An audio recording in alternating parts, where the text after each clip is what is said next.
Today we're replacing the rear side marker on this 2002 Honda Civic.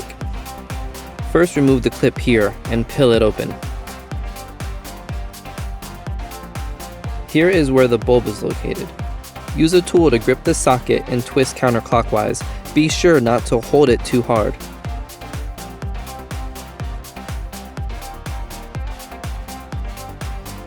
Pull the bulb out directly. Here is the bulb we're using to replace the halogen bulb. There are 8 LED chips on this bulb. There are also a lot of electronic components on the bulb, some of which maintain the bulb temperature. You'll also notice that the size is exactly the same as the original bulb. This will help with the application. Install the bulb by inserting it directly into the socket. Push the bulb in and twist clockwise to lock. Don't squeeze too hard or you'll break the socket. Just hold it firm enough to twist and lock.